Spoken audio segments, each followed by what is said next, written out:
എന്തൊരു സംഭവം? എന്തൊരു റംബൂട്ടാൻ പറിച്ചു കഴിഞ്ഞാൽ ഫുള്ളിഞ്ഞ് തരോ? തോട്ടയ്ക്ക് പിടിച്ചാലും അല്ലാതെ പിടിച്ചാലും പകുതി എനിക്ക് തരവില്ലേ?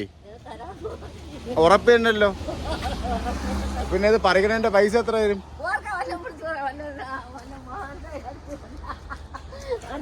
അപ്പൊ അത് രാവിലെ തന്നെ ഒരു ജോലി കിട്ടിയിട്ടുണ്ട്. റംബൂട്ടാൻ പറിക്കലാണ്. പകുതി 50-50. ഓക്കെ അല്ലേ?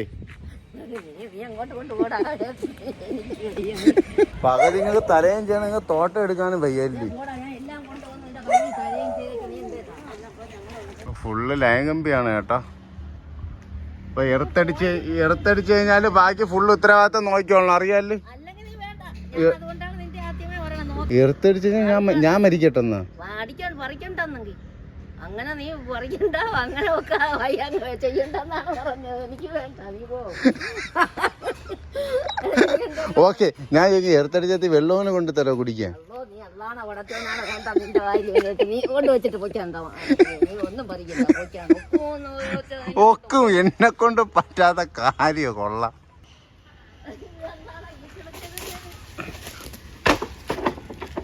പറിക്കാൻ പറ്റുമോ? പറിക്കാൻ പറ്റുമോ? ഒന്നാണ്ടാ തരാം. തിന്നാൻ പറ്റുമോ? നീ വന്ന വഴി അങ്ങ് വിട്ടോ. ഇതിട് തുറന്നിട്ട്. എൻ്റെ അമ്മ, ഒരു 10,000 രൂപയുടെ സാധനമായി.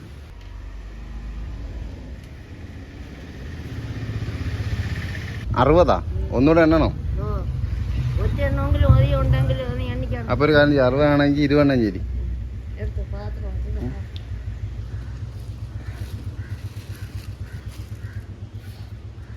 ഇങ്ങോട്ട് നോക്കിയാല് അതെ കമ്പനിക്ക് നഷ്ടം. അതോട് വേണ്ട വേണ്ട, നിങ്ങൾ വീട്ടിൽ വേണ്ട.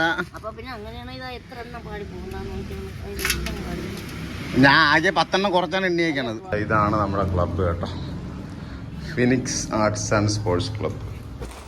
ഇതാണ് ഐറ്റം. ഇത്രയും കിട്ടി. കഴിയാം. വരിക്ക നല്ല ടേസ്റ്റാണ് കേട്ടോ.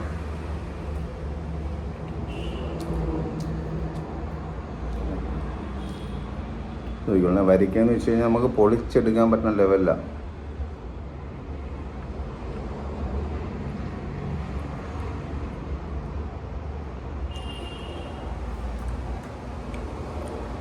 ഹലോ, അന്യായ ടേസ്റ്റ് ചേട്ടാ.